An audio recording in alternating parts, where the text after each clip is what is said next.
Wait, are you interviewing me or am I interviewing you? How are we doing this?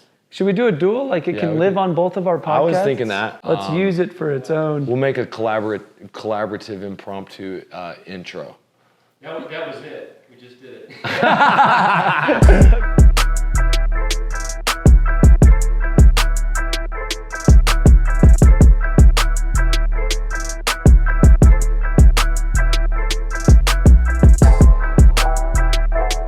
All right, guys, inside this podcast, I am inside your living room, buddy, and on your channel. Yes. Oh, man. And this is Sam Taggart on the Blue Collar Boardroom. This guy is a legend. If y'all don't know him, first time we met was, what was it? That was like 5 years ago, dude. Maybe even you were longer like than that. You were like this sixth podcast I did, because I was like, what's roofers? I didn't even know roofers were the thing. I interviewed you before, I was like, oh yeah, door-to-door roofers, that's a thing too. So who does door-to-door roofing? And you pop up and I was like, hey, do you want to be on my podcast? You were definitely one of the first person to ever ask me that question. I was like, oh, cool, people think I'm interesting now. At that point, what were you doing at that time in your life? I was selling solar. No, this had been 2017. So whenever, so it was spring. I just started my podcast. I was the VP of Sales at Solcius and Solar.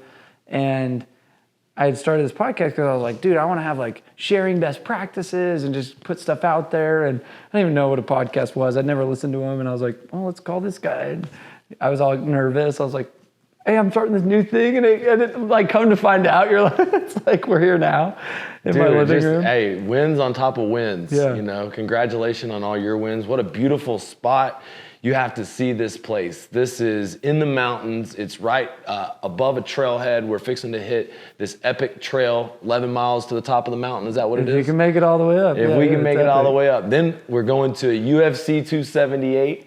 Hoping that you will attend with us. Excited to kind of collaborate to dominate. In this competitive door-to-door industry that we're in, both of us are about leveling people up. And, we've been competitive door-to-door consultants, and we both believe in collaborate to dominate. So I'm excited about this podcast, my friend. And welcome to the D2D podcast. We're doing this as a dual podcast, people. So Leehaight, owns Skydivers University. He's part of RCAA and, been in roofing for your whole life. Your dad was like a legend. 18 years, yeah. It was like legend roofing company out of Florida, and has made a big dent. He's hosted events, consulted tons of companies, built a bunch of online platforms on training roofers and now solar. Kind of that crossover. He's kind of merging the gap, Yeah, so. I tell you what, you've always taught me a lot about solar. And recently, your YouTube video, 4 Ways to Sell Solar, man, I send that out as good training. It's good content.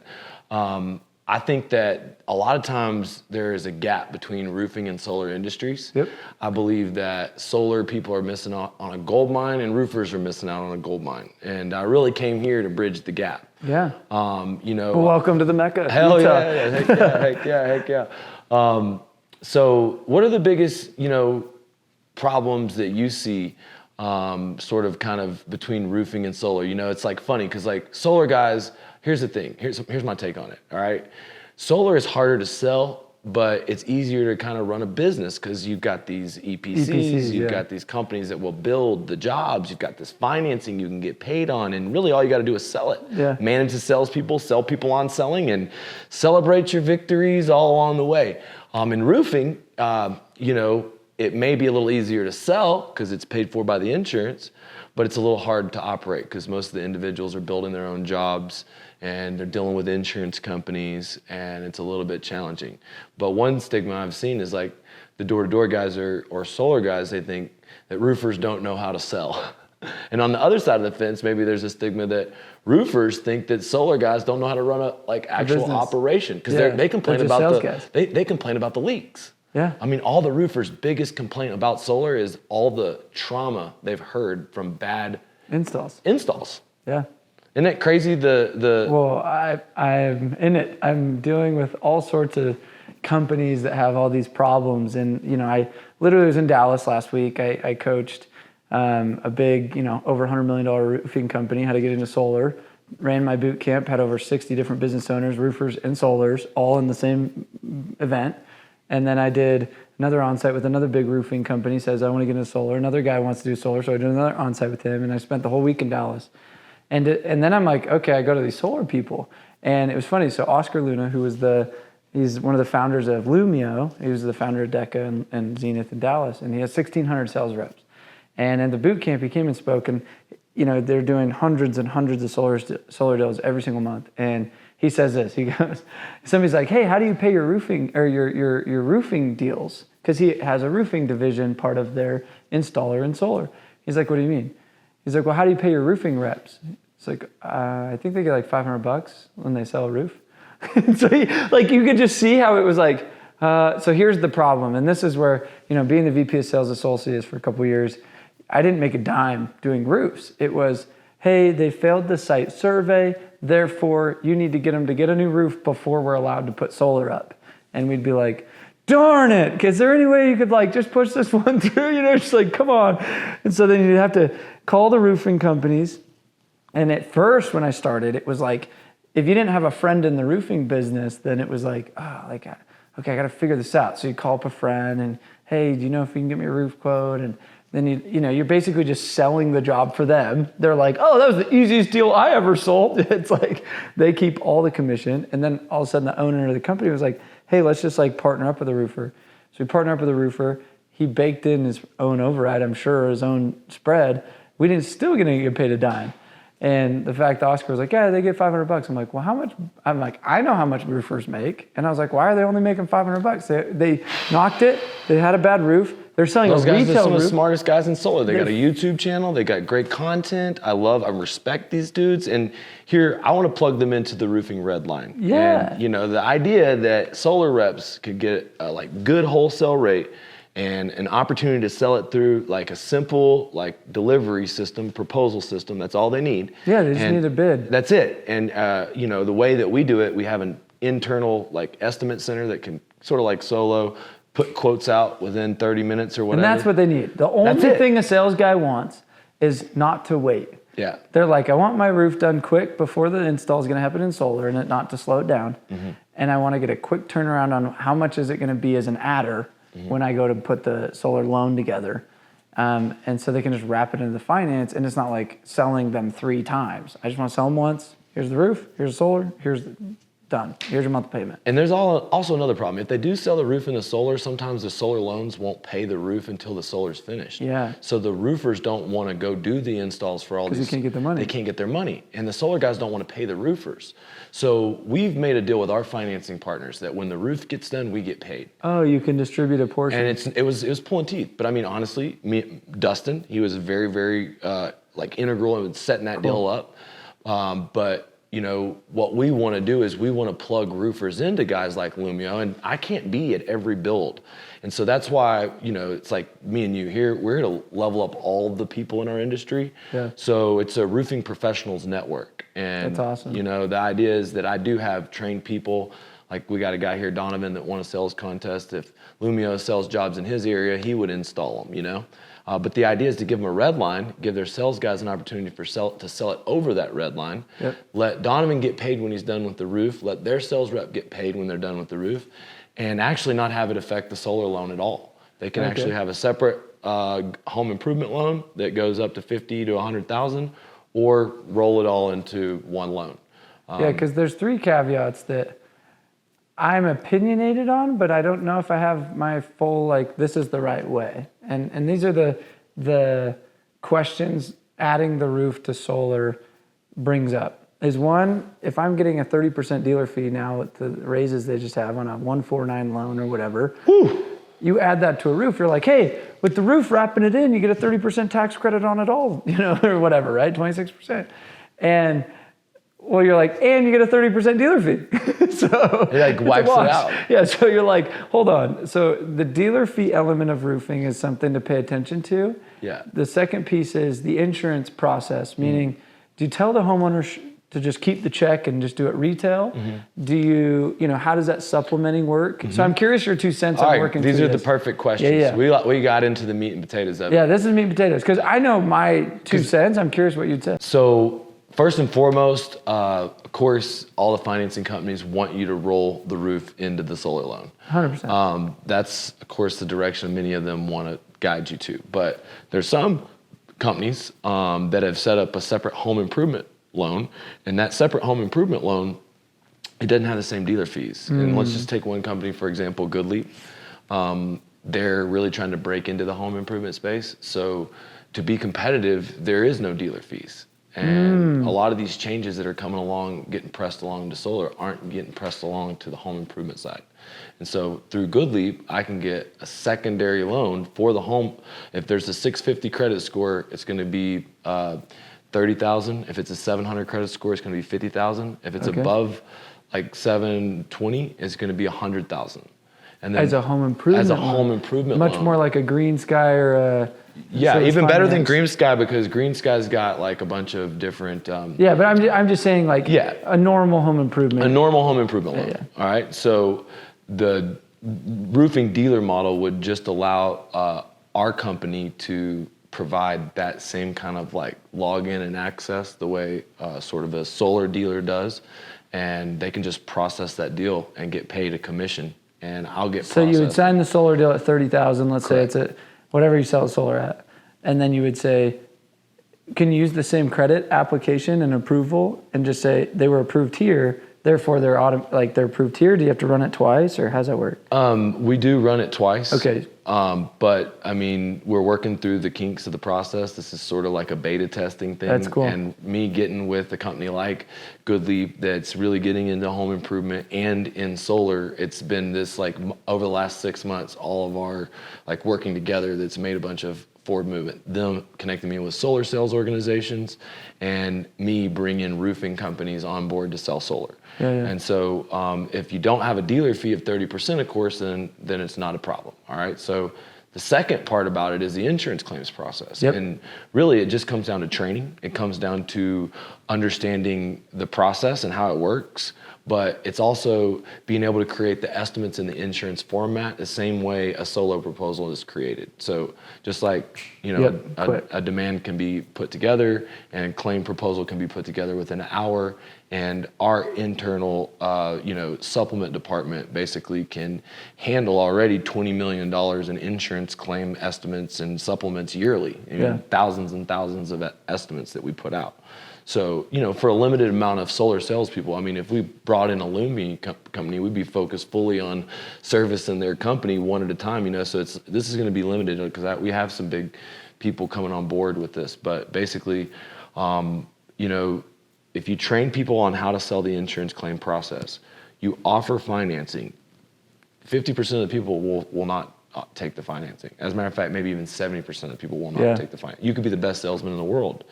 You sold that person a roof paid for by the insurance. They don't mind waiting.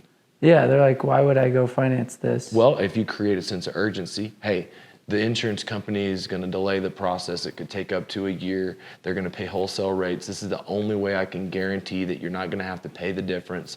We're going to put the Cadillac, and here's how it's going to work. We have a funding partner, and whenever we turn it into your insurance company, it's written in the policy that it says cost incurred, you owe the full amount. And so this is what you go ahead and do is you keep the check, you go ahead and get approved on this home improvement loan with 0%.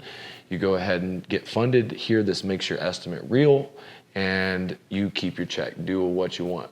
And this loan is at 7.99%, which is actually cheaper than inflation. Yeah. So, just go ahead and give me the okay. And what if the insurance company's estimate ends up being lower than yours? Well, here on this policy, it says that whatever you spend, they will pay. And so if, they don't pay, then we'll hold them accountable. But this is the best way to do it. Go ahead and sign here. After that pitch, still 30 and 40% of people are like, I don't want to do that. Yeah, they want to wait. So you would then just sell them the solar. Yeah, but you're gonna wait till they get the insurance. They gotta get because here's the thing, because I now gotta wait to do your roof. You read a lot of Stoic books, or you're Ryan Holiday, right? Yep. You're a fan of there's this book, The Obstacle in the Way. Yep. So he talks about how the king took a big rock and put it out in his community and basically the rock was blocking a street, a major thoroughfare, and he wanted to watch to see if the people would be smart enough to move the rock. Or if they'd just be like, oh my God, a rock, or they would ignore the rock, or they would just complain about the rock. Yeah. You're right? Yeah. Well, that's what happened for a whole day. And somebody got smart enough to get a stick, lift with leverage, get a helper, 2 or 3 people lift the rock. When they lifted the rock, there was gold underneath the rock because the king's like, hey, you figured it out. Well, all the solar people that are worried about a 30-day install and switching company to company, what you're doing is you're looking at the rock. Because if you look at basically the obstacle as an opportunity to earn the roof, you can sell the roof on basically 40% of solar deals. And on an insurance claim, it's the easiest sell. Hey, I can get your roof paid for by the insurance. So it gets me in the door easier. If there's been 18 solar door knockers, if you got an old roof, I'm not coming at you with the solar pitch. Yeah. I'm coming at you with, I can get you a roof paid for by the insurance pitch. Then I'm gonna tell you, hey, if the insurance doesn't pay, we have a secondary option where you can get a practically free roof. All I need is a copy of your power bill. Nope, look, we're not gonna go into the details. It's all about home efficiency. I'm gonna see how much of this $362 billion you qualify for. Yes, solar is a part of it. We'll talk about that later, but there's a lot of other stuff a part of that. I just need a copy of the bill, and this is in case the insurance company doesn't pay. That was good. That's good. That's, it's not even mine. It's my director of solar, Daniel. He's kind of been developing, and that pitch in Florida, very competitive. Yeah. We found the best way to get solar off the internet is through insurance claim roof replacement internet ads. Because it's cheap. Yeah, it's cheap ad. Because like, hey, I can get your roof paid for by the insurance company. Click the link below. Or get your free solar calculator and sign up for a $70,000 loan. They're all doing. They're all doing the same thing. So, I love this. Creative. If anybody's listening to this, we're getting the juices going. Now here's the question. If the insurance pays for the solar and all they had to do is pay their deductible, can I claim the full solar pay or full roof payment on my taxes? Of the $30,000 roof, can I claim that, or can I only claim the deductible, or how's that work? Now, this is the part where I have to say you need to talk to your CPA and your attorney to get the details, because there's going to be gray area, black and white, different types of CPAs. But you know, my CPA that wants to save me every dollar says there's been no precedent set. So basically, Because technically, you're getting a $30,000 you're getting a roof, bro. So you had to do the roof to do the solar. Who cares? Your insurance paid for it. They owe you the tax credit. Now, when there's 88,000 new IRS agents and they're picking us apart, you know, maybe these are some of the things they might really get under the nitty gritty too. I'm not gonna say that there won't be questions, but I've never had it be a problem, and we claim it for all our customers, and we tell our customers. Yes, and I'm glad you preface that way, because there is no like written codes here, and it's all about, it's just like text. It's like, can I write off going to dinner with my girlfriend? Right. As long as it was a business meeting, like, you know, you could technically pull, I did a company trip to PAL, so all of it's a write-off, but we all had fun, you know what I mean? So there's elements of that in coaching. And so, and I say this, guys, I'm saying this about the gray, right? I never want to teach anybody to do anything stupid, but it is kind of an interesting sales strategy, is if they were understanding, hey, talk to your CPA, and if your CPA is on board with this, you know, you take a $20,000 roof plus a $30,000 system, it's $50,000, you get a 30% tax credit as of next year. Call it, what is that? $50,000, $5, $10, $15,000 tax credit, except you only spent $2 for the roof. So you know what I mean? You just and the roof really, like, you could take that money and do whatever you want with it. So to me, we just took the best pitch in the world. Like I'm president, like, you know, you do all the door-to-door things, and you're right. It doesn't matter what you sell in door-to-door. If you go balls to the wall, I've met them, and pest control, I've met them, and windows, I've met them from every angle. It doesn't really matter. But I like the roofing sell the best because I think it's the easiest about getting, and it's very expensive. Now, the catch to it is it takes too long. Yeah. And so, especially in Florida where you guys are. It's like it does. It takes too long. So So, and that started to really be an issue. As a matter of fact, 16 insurance companies got downgraded. There'd be checks that were owed to me. The insurance companies just automatically, they were going to give it to me in 3 weeks. Now I'm not going to get them for a year, like millions of dollars. Yeah. So that puts businesses out like this. It's correct. Like, And I mean, a lot of people have fled because of these circumstances. They've set up laws. They actually made a law against my Facebook ads. They said you cannot use basically gift cards in any type of insurance claim, roof replacement ad. It had my picture and my ad in the law. You're just like, I'm famous. I made it. That's me. I made it. But, I really do want to invite you to further events that we do because I want to connect our worlds. The solar world needs to know more about roofing. They need to look at it not as a dirty job you can't make money off of, but just like, hey, if you're thinking install time and you're having a hard time retaining your reps, you know what? There's not that many people selling both roof and solar. There's not that many people doing insurance, roofing, and solar. So it's hard for a rep to leave when you're building a book of business that's got that type of dynamic. It's also, you can build the roof and they can get a commission within 30 days. You can then build the solar. So some of my 2-3 months. Some of my EPCs I have lower prices with, but they take longer. Yeah, They may be big national companies that everybody says, oh, they take too long. Well, 60-day installs aren't that bad if I'm getting paid on a roof in 30 days. Yeah. Now you're getting one check, then another check. That's smart. No, I think I foresee, and this is interesting. So roofing, for the last 5 years, everybody's like, hey, Sam, help me get into solar because my background is solar. And, and I'm like, dude, do you really want to distract yourself from what you already have? And this is what I would tell them. I'm like, solar is amazing and I'll help you get into it. But I'm like, what happens when you become a solar installer? And I was like, guys, go the dealer route first would be my recommendation, not go find an EPC or whatever. But one thing that I'm noticing, I'm like, wait, if they just extended that tax credit for 10 years, it gives every roofer in there a huge advantage of saying, if you already are a contractor, you're already on roofs, you're already doing labor, you're already having to manage all the overhead and finance, like you're actually better business runners than solar people. Like solar dealers, it's like, dude, you're just glorified salespeople that maybe have a little bit of an admin and behind the scenes. Roofing companies, I've been super impressed working with the roofing industry because it's like, oh no, you actually have to like run payroll and get liability insurance, pay workman's comp. You know what I mean? All these things, right?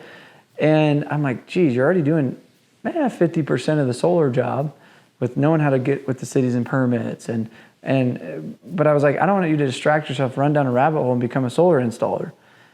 Because it's just a lot more variables. It's 160 touch points and variations between sale and install sometimes. Like people don't understand that.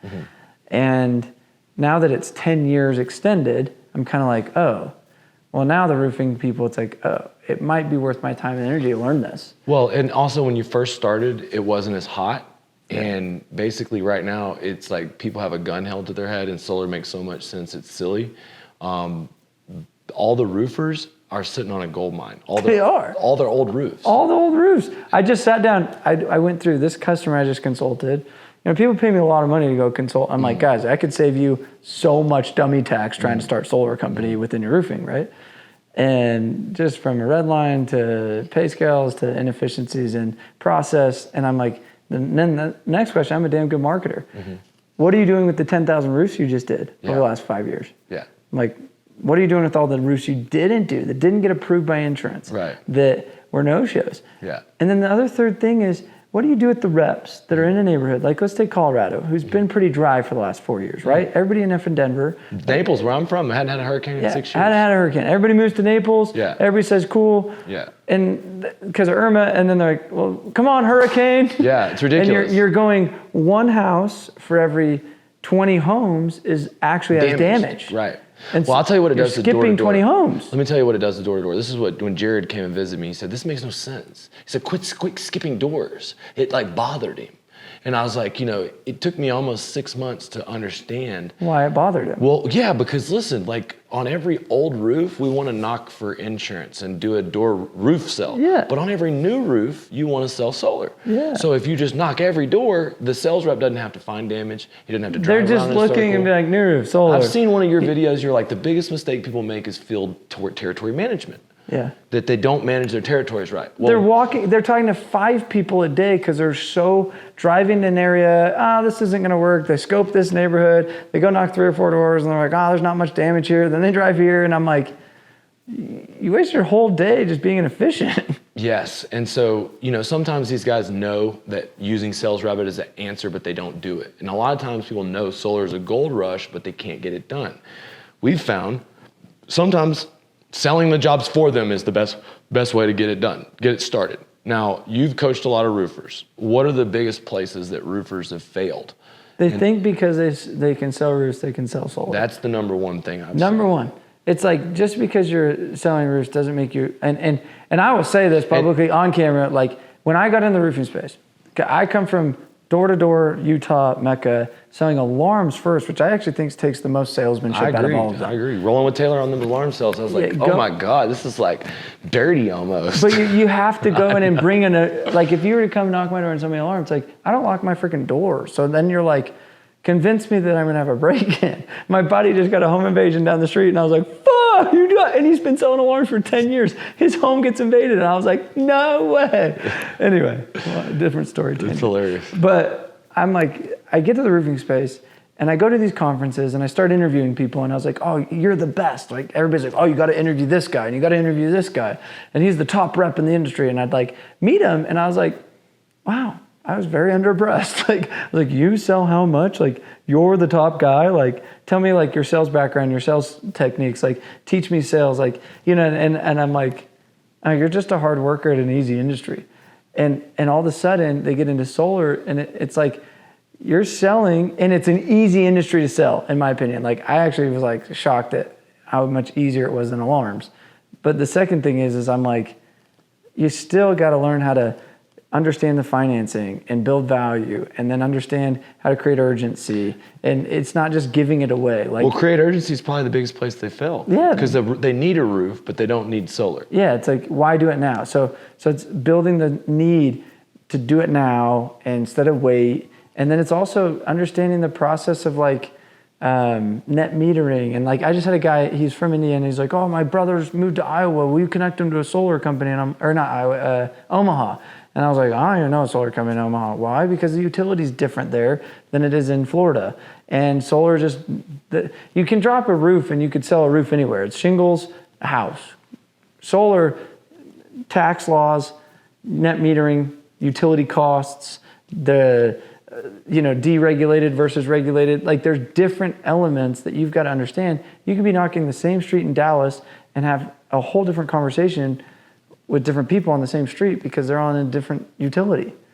You know what I mean? So yeah, Dallas is tough. That's one of the things that I've found is a mistake I made, even with some of my friends and family, is some of these systems, they don't even really publish that they're not really given return on. Yeah, if you don't know that, then, dude, I've had friends go out. I'm telling you, I had a friend go out to West Texas, and the manager who's supposed to train him goes and is like, hey, you double the offset. So give them like a 200% offset because you're going to get a check from the utility company at the end of the year for everything you excessively produced. And they're like, oh, sweet. So they go sell double the system sizes. Guess that's one way to pump your numbers up. Yeah, exactly. I'm like, well, good job. And I was like, now how do you feel? Like when I tell them that's not how it is. And then all of a sudden, I've had reps come in, and this is where people, if they don't understand it, can actually really screw over people. I think the solar industry is an eye-opening through a lot of litigation, and a lot of stress will happen because a lot of influx, they're undertrained. Yeah. Is they come in and they're like, you're going to get a $10,000 tax credit, but the kid that's 22 doesn't even know what a freaking tax credit is because he's never really made money. And he's like, and the homeowner's like, no, I don't pay taxes. And the kid's like, oh, really? Like, you don't? Like, they don't even know that they're W-2'd and it's taken out of their W-2 because they're a dumb homeowner. And so, they're just like, you got two dumb people talking about tax credits and they don't even know how that works. And all of a sudden they're like, I didn't get a tax credit in the spring, or they didn't even know they had to fill out a form. And so then they didn't even get it because they didn't even know to tell the CPA because they just do H&R Block and didn't even think solar. And all of a sudden their bill goes double because the 18 months period breaks. And you know what I mean? You think of that and it's like, that hurts a homeowner. Like that hurts a whole industry. It hurts the industry. Well, what it also does, I think, when guys skip doors in roofing, when the storm goes away, it kills their heart to go out there and knock doors. And what it does when a solar sales rep rips people off to make a living is it kills his heart. He don't go out there confidently offering. No. And he starts to look for other opportunities and things. I met with this guy and he was kind of sleazy. And basically he was telling me that he was selling systems to people that he knew he was ripping them off. And I'm like instantly like, dude, I don't want no part. And he's like, this is some top solar sales guy, and instantly everyone in the room was just like, ugh, like, dude. And, like, what do you have to say? History of recruiting. Would you rather have like someone with a lot of proven abilities, or overall would you like to kind of have somebody new? Great question. I did well with the new. I'm not going to discredit the proven, like the veteran reps. And we have a recruiting summit coming up in October, and we talk a lot about this. It's in San Diego, and we'll have 100 people there, and it's 3 days just on recruiting. And I've always asked that question because I think a lot of companies are like, oh, we don't recruit veterans. And I'm like, there's some reason that is a thing. New guys, you can say, hey, give me a guy with a good work ethic, give me a guy that's honest, and give me a guy that knows how to learn and like says I'm hungry to learn. I can take that guy and make him good. And it's because I have a proven system. Like at Vivint, I was the number 2 per rep average for rookie class out of 150 teams. Like my pound for pound, like Jared's and those guys, like I took them from wrestler to top seller, really good seller. And it's like, for me, I like molding people in my steps, my system, but I'm not afraid to go recruit a vet because the problem where people bitch about vets is they don't have the ability to gain the influence. They're usually going after vets off of, I have leads, I pay more, you know what I mean? Like you're disgruntled. And so if you get a really just easy veteran, usually it's going to be a bad scenario. Veteran doesn't mean he's good. If he's hard to get and it's a very long process to get a veteran, he probably is a good hire to get because he was happy, he was successful, he's doing it right. A lot of people walk around faking their numbers, got fired from their last company, or couldn't hack it and try to come up with excuses at their last companies. And so they're just looking for an easier answer. And that ends up being you, then that's a bad problem. So I would say if you can be a leader though, that knows how to crack the whip and knows how to influence and knows how to build culture and says, hey veteran, as long as you plug into our system and follow our culture that's proven to be successful, you're gonna love it here. But if you try to make up your own way of doing things, this is going to be the most weird scenario, and it'll probably last a very short time. And yeah, man, I understand. I do the social media, and I'm constantly putting content, but a lot of that brings in a lot of people when these storms happen, just like randoms, and everybody's got a story about how they're the best. And really, I heard it at probably one of your conferences. I think is like you just have to trust anyways. Sometimes you kind of just smile and know they're full of it, but you have to be so hard on them in your like weed out procedure and not giving them anything. At my company, we used to just give money but the door-to-door industry taught me a lot of roofers don't have a department that verifies every deal, that talks to the customers. We started doing that about 3 years ago, and rewarding the sales reps for that sell that week, on a front end commission, whether if it's a small 200, 400, whatever, give them something. Yeah. But, to keep a veteran, to really get them going, man, you have to have a vision that's bigger than their vision, or your dream that's bigger than their dream, so their dream fits inside of it. And then they fire leaders when they outgrow their leaders. Yeah. And so there's so many good people that have outgrown their leaders. There's so many companies that didn't have the right vision. Yeah. And so I will always recruit basically novice, median, expert, and I will even come to the highest level. And even in this meeting and want to talk about how we can, That's basically. clever. Yeah. You're like, hey, I'm going to go recruit Sam. I'm going to go recruit this scenario. Like, it's smart. Like, that's the biggest thing is like, I think a lot of these smaller companies are like, oh, I won't recruit veterans. Or a lot of these people get in this mindset. I'm like, this is the dumbest thing. Like, I look at, if I was to go start a big tech company or I were to go start a big real estate company, I'm like, the smartest play would be get the smartest real estate dudes around me to build this thing big. Like if I'm going to make this big, I don't want to get a new guy to teach him how to develop and then make my software. I'm like, no, I'm going to give me the best tech engineer that knows how to write code and like make him my developer, right? Wouldn't it be the same thing? It's just the problem is the vision, the speed of the leader, like I always say, speed of the leader, speed of the team. If the leadership isn't inspiring, bigger picture, gives opportunity and lens for experts and really good guys to be on the team, and there's like no space for them, then like you're not going to go get those guys, and you're gonna start actually shying them away. So now to some of the fun stuff. I had this idea. We're here for UFC 278. We were just talking before. You said you were interested in jiu-jitsu. But, one element of jiu-jitsu I like is that there's always people that are way better, that are beating me up, that I'm basically learning from because they're teaching the class, and I'm very intimidated by.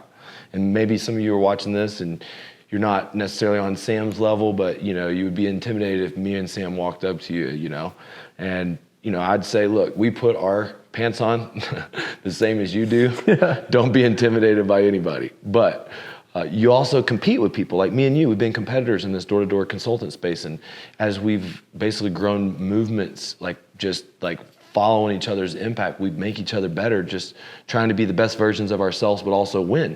Yeah. But we learn from each other. 100%. Our systems and packages have developed over time, a lot of times with just watching each other operate, you know what I mean? Yeah. And we both get better. And then there's that element of when you're brand new and you're teaching somebody that's a little bit, like I'm pretty brand new, but I'm giving them, when I'm teaching, I'm learning better than so tell me about running a mastermind and how coaching other roofers or solar guys or door-to-door guys has made you a better salesman, or how learning from all these other people has made you, because I just think of the human that I've become over the last 5 years. It's not self-made. It's a combination of the people, mostly from my mastermind. Yeah, I was just with my guys for 2 days. We just had 30 of our members out in Dallas for 2 days. And, it's called a mastermind because when two minds get together, it creates a mastermind. It's a multiple minds put together.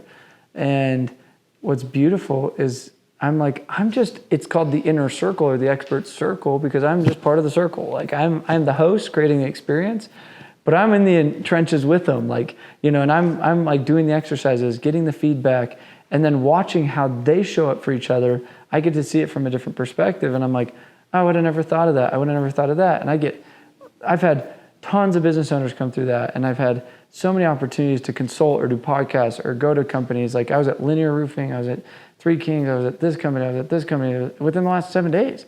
And I'm like, what are they doing? What are they doing? What are they doing? And I'm a sponge. And so for me, because I'm doing what I'm doing, because I'm such good a sponge, I get to then squeeze all the juice onto others because maybe they didn't get the same opportunities to connect with the business owners or the people that I'm connecting with, or maybe they didn't hear it 30 different ways because I heard it from 30 different of them, and now I go to you to coach you, and I'm like, dude, I'm not coming to you from my perspective. I'm coming to you from I've consulted over 250 companies now where it's like, okay, cool, I'm coming from this perspective. Mm-hmm. So what value does that have for you? Where you're coming from your perspective and your box. And so when I approach this, it's like, I'm gonna tell you Sam's box, I'm gonna tell you the boxes of all the other people that are relevant, and then we're gonna talk about your box, and then let's come up with the best answer. Let's come up with the best solution.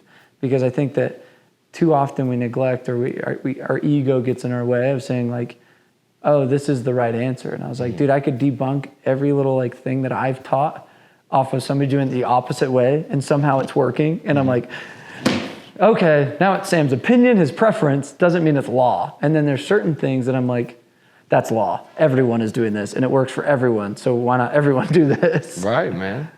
That for me would be doing individual interviews with sales reps or doing group interviews through Zoom. Yep. You know, but you know, talk to me about some of this different stuff, because we're in the limelight. They've roasted me before, and I don't know, you always have this good boy perception, you know, but you know, things are not always easy. What are some of the toughest things that you've had to do through the last 5 or 8 years? Yeah, no, last couple of years have been an interesting journey for me, and it's so funny because the word hard is always, it's so subjective, right? Because you're like, my hard might not be your hard, and your hard might not be mine. So, you know, I look at some of these people that their spouse died, or like, you know, she just had her friend's baby die, and I was just like, oh, that's hard. I haven't had to go through anything like that. For real. But you know, I definitely scaled. Well, one, I got divorced, and that was hard in the sense of splitting up equity of, you know, your assets and splitting up parent time. That's hard. But what's so cool is it's like, it's been so fluid and it's been so wonderful, and I've never been happier. And like from the outside perspective, like, oh, that sucks, Sam. I'm like, no, I chose this, and it was the most beautiful chapter, and now I'm ready for a new chapter. And like my perception of it was just like, this was what it was exactly supposed to look like. And maybe from like society, or like the book says, get married and die till you death, and you know, and like just conditioning. And I've been able to like rewrite a lot of those traumas or those hardships, and plant medicine in the sense of mushrooms or things like that have actually helped me. And I've been very hesitant to say that. I'm in Utah. I'm in like Mormon land, and I've grown up Mormon, you know. And it's funny because the church would be like, "Do you sinner?" And anybody, you know, that hears that, and I'm like, but what's interesting is I'm like, it's undeniable in the setting, in the context, in the way that I've used it. I felt more spiritually, more aligned, and more present to my connection to God and Source, my vision, my purpose. But I don't think it's for everybody. I think it's so that's matter of fact, like, there's like 1 in 5 people that have a reaction to schizophrenic reaction. Yeah, like I just like I'm for me it's been a piece, but like, you know, business wise, like I've hired a bunch of people. I thought like, hey, we'll create a consulting agency where we'll have agents go out and train other companies, and scaling that was really difficult because everybody comes from different ideas and backgrounds. And, you know, I put a system in place, and then getting really, really high level people to follow. They all want to do their own thing. They want to do their own thing. And you're just like, guys, like, what the freak? And so I just got to a point where I was like, I'm not aligned with this. I'm done. And so I just started letting everybody go. And, you know, I kind of had to drop my head count, and, you know, that kind of stuff's hard because you know, it's people start to take things personal, and you're just like, look, this isn't where I want my business to go. And having those conversations aren't easy. And, but it's led me to where I'm at today, and I'm on a mission right now that I haven't talked much about, and you'll see it coming out here soon. And it's been more eye-opening and lessons learned that have got me exactly where I'm at right now than I could have ever imagined. Well, dude, let me tell you, like, my best ever, and you just, I don't know if you've done this yet, but I went to Jackson Hole, and, you know, I didn't eat a bunch of mushrooms, but basically I was by myself and just going to the top of the mountain and shredding just by yourself, listening to music. Like, talk about, oh, is it a spiritual? Are you in a guide? Do you have your preacher and your priest? Listen, you can have a spiritual experience at the top of a mountain on a snowboard, dude. Why do you think I'm right here, dude? I'm in the mountain. It's because you connect with nature on a different level. You do, man. And I'm by the beach, and so I get in the water. I go on the beach to do all those things. I try to stay grounded. But, you know, it's funny. I asked you if you'd watch this series. You know, if you're watching this, I'd highly recommend anyone check it out. It's called How to Change Your Mind. It's on Netflix. And this doctor who had never took any type of psychedelics went ahead and took mushrooms, MDMA, acid, and what was the last one? Peyote, maybe? Yeah, peyote, maybe. And so just to describe his experience, describe like, you know, back in the 60s and 70s, the biggest clinical use for people taking mushrooms, magic mushrooms, was cancer patients knowing they were terminal. And I can really understand that because they get a better acceptance with, you know, them passing away. And I mean, you know, it's funny to see how pharma in our world makes rules that eliminates things like that grow out of the ground, you know? Yeah, it's interesting. No, and in Peru, we have a couple spots open for anybody that's interested in ayahuasca, which they call it's the grandmother.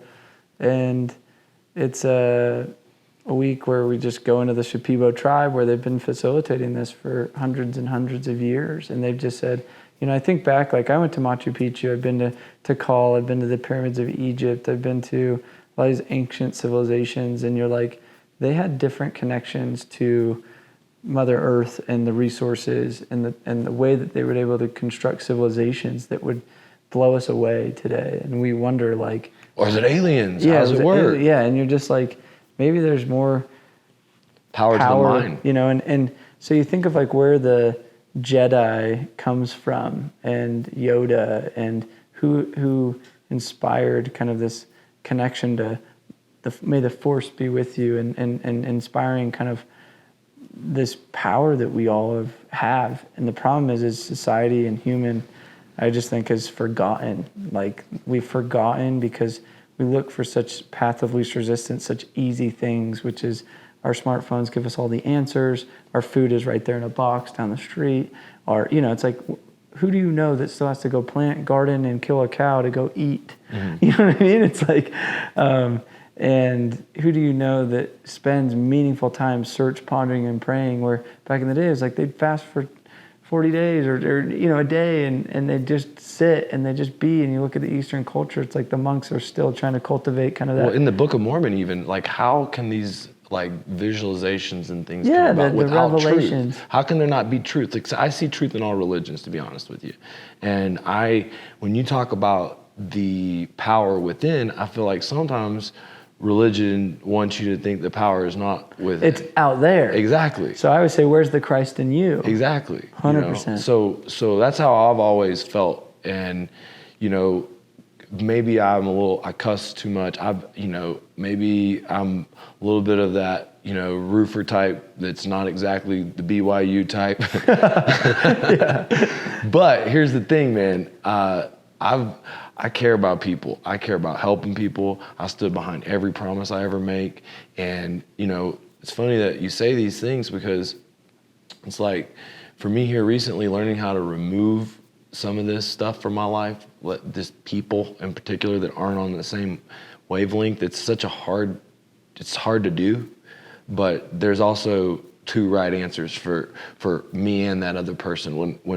Every one of my best friends, he'd been in my business, I recruited him for a long time, and he landed some huge deals and made some huge money, and he was in a leadership position and he stepped down, and it hurt me. I'm like, what happened? What did I do wrong? Yeah.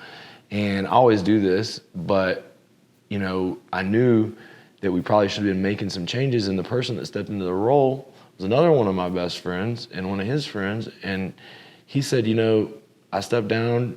I bet you they're going to call you for this. But anyways, that dude's done, because his heart was all in it. He's filled that gap even better. Meaning, when one door closes, another door is even better usually that opens. Yeah, one of my mantras is, rejection is God's redirection. And it's like, too often we see things as like, a door closing, and it's like, it's over. It's like, isn't it over? Like, too often we look at hardship and trials in life as like, it's over. I'm like, no, it's just a new direction. It's just your life. You're still living. You're still there. You still have to wake up and poo every day. And I think too often we get so attached to identities. I do this for a job. I'm married to this person. I believe this, and it's like, or I do this, and it's like, well, chop your legs off. Now what? I'll tell you what. You're absolutely right. And I want to. You probably ask, Lee, why are you so obsessed with this fighting stuff? And I will tell you, I've always, once you get in the position where you're the man, everyone's going to kiss your ass and tell you what you want to hear. You do get some other answers, but to some extent, pretty much you have your own constructed reality. Yes. Right. You're invincible. And everyone that we coach or sell training to, they get to construct their own reality. Yep. And they're the coolest kid in their school. Yep. Right? That's fine. Well, one thing where I get to leave that identity at the doorstep is at jiu-jitsu. Ooh, I love this. Because they look at me like the best piece of meat to destroy. Yeah, I get to kick his ass because it's all neutral. This punk, rich fuck, I get to destroy him and enjoy it, and he's asking for it. I can't wait to get the chance to choke this kid. I love this. And so basically for me, I get to shut my brain off when I'm struggling for air because someone's choking me. I have my best peace, not just during class, because I'm more like trying to survive. That's war. That's war. Yeah. The peace is afterwards. Okay. When I've had my adrenaline say, you went up against the baddest warriors, people that could kill you, and you accepted worse scenarios. You got more comfortable with being uncomfortable, because literally, as someone chokes you and leans on you, and really, it's just basically hurts. you can't breathe. Your muscles are tired, and you get to like. Well, and you get embarrassed. You get embarrassed every time you lose. You get embarrassed. So the whole idea of the ego is beat by checking into the door, because my buddy here in jiu-jitsu, Coach Levi, he says, like, you got that hard ass who he can go beat up everybody, and he comes into jiu-jitsu class, and he comes and he partners with somebody like Levi, and you got two choices. You can pretend to be the badass, like our friend Jared, he was definitely in that mode. Yep. Like, I'm a wrestler. I've been doing this for 15 years. I could out-hustle you and out-strength you. I don't care what you got. I'll twist your elbows, twist your arms. I'm stronger, right? You can have that attitude. But in jiu-jitsu, you got to learn. So in the beginning, you're awkward. Like, how do you do this? What do you do? Hey, I'm a little bit new. Take it a little easy on me. Like, that's the proper conversation to have. Yeah. And of course, there was some violent rolls with Jared. Of course, he liked it and did good and didn't tap very easily, but he did get tapped. And so the point is that everyone gets tapped their first day. Yeah. Everyone gets the shit tapped out of them. It's a neutralized playing field. And so I love for the first time they've been telling me, no, you need to take mushrooms and then go train. I'm like, what? That's crazy. So I did it one time and boxed, and boxing is it's a little bit, you get a little bit more emotional when you're bleeding and you're getting beat up like that. But so I was like, man, this is kind of intense. So I went and did jiu-jitsu, and we did this seminar, and I did it. And I was like, I actually choked out my buddy that's a brown belt for the first time. And I was like, man, this is good. This is it. This is it. It feels good. Yeah, it feels good. This is it right here. I think there's something to be said about finding something that is humbling. Like I went and did yoga last week twice, and it was just like here and there, and I was just like the only one falling over in the damn tree pose, and I'm just like, this is awkward, and they don't know how much money you have. They don't care. Like, you're still in there with your freaking sweating your balls off and hot yoga, and it's like that practice of finding things that strengthen you and stretch you. It will always correlate to other areas of your life. Like you pushing yourself in fighting will then simultaneously push you in business. Mm-hmm. You pushing yourself in fighting will want to make you show up as a better man. Like you know what I mean? Like, and you pushing yourself in business is going to make yourself want to show up better here. Like, I hate the people that make the excuses of like, oh, I got fat because I was working so hard. I'm like, why wouldn't you look at this as an opportunity to holistically push every area of your life and like grow yourself as a holistic man or woman or whatever? And I think fighting, like, it's funny. I've had August 31st, I'm ending my workout. I said by the end of August, I'm going to be 185, 10% body fat, and then I'm getting into yoga and I'm getting into jiu-jitsu. And so, my buddy Skip out of California, he's always been pushing. When are we starting fighting?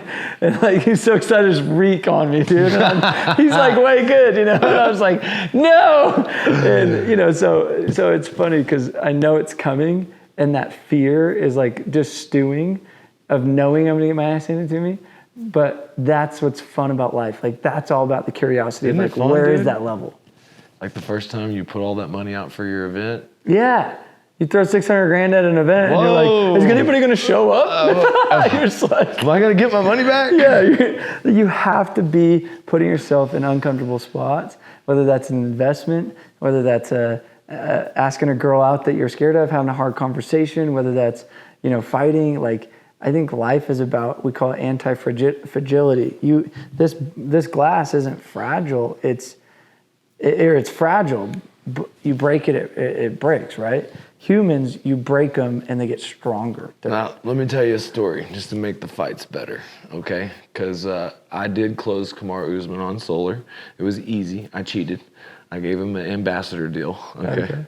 So this is Wait, not, Usman that's fighting tonight? yeah, I'm doing a solar project. You know him in Solar. That's why I'm here. Oh, that's sick. Yeah. Okay. I knocked his door.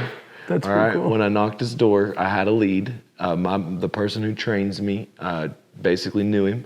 And so he got me in the door. He was interested in solar. But basically he told my buddy, he's like, dude, I could have someone, sponsor me for solar. So of course I'm like, I don't sponsor. I'm gonna go over there. Yeah. We went over there. I'm going back and forth. He's looking me out of left eye. He's tough or whatever. But bottom line was, we made the deal. Of course, we're gonna knock out people's power build if he gets knocked out at this. Oh, so you have like a little marketing thing. That's sick. Yeah, we're gonna be doing an ad campaign with ABC and all this other stuff. But the thing is, man, this guy, Kamaro, his dad got put in prison illegally. He grew up in Nigeria. He came over here. He grew up where I grew up. And, you always see the immigrant has a little bit tougher grit than the guys like me and you sometimes, and basically, I was here watching this documentary about how basically his dad really was held in prison. It was really kind of it was not right for how long he did. And Kamara just used fighting as a way to like rise above, and the dude is insane as an athlete. He's like right now ranked pound for pound the best. But one of the things everybody's been saying, oh, since Lee wants to fight, all he wants to do is fight everybody. There's going to be a new segment going on YouTube, and it's going to be the Bull Lee beatdown. And so I'm going to spar him. That's sick. Yeah. Dude, that's like a dream come true for probably a lot of I know for a lot of people, it's dude, like- just get knocked out by the champ. Yeah. But not just him. I got a whole list. And That's cool. You talk about like the butterflies in your stomach. These are butterflies like. Yeah, one of the pound for pound the best. It's like, dude, just punch you once and you're like, okay, I'm done. Well, when I signed up and did the cage fight, I knew probably Dimitri or some of the haters or anyone else might be viewing it, just waiting to capture that meme of me getting knocked out on the canvas. Yeah. Of course, I did it. I was the oldest person there. Like it's the top amateur fight promotion in South Florida, and basically I walk in, I'm like by 14 years the oldest person in the room. Like, what are you doing, you bald man? There's a contractor CEO. What are you doing in here trying to fight these 20-somethings? And I fought up a weight class, lost a split decision, but out of all the fights of the night, we got fight of the night. Oh, that's And it. so I was impressed that I didn't go out like a baby back snowflake, which, listen, growing up, like you said, we ain't had to kill for we're a different. Sometimes you have to prove it to yourself, man. I need it. That's why I'm doing it. All I was right. like, I want to, you'll. Heck yeah, hey, man. one day I will spar you. That's all right. I'll put that out there right there. We'll do it. I need We'll it. do it. I will get into it. That's Okay. great. We got to wrap this up. But All right, guys. Hey, Well, this was an epic little podcast. Like and subscribe. Make sure that you comment below. And comment below if you want to see Sam at my upcoming events, because we're looking to do some big collaborations in the future. Yeah, it'll be fun. We'll see you guys.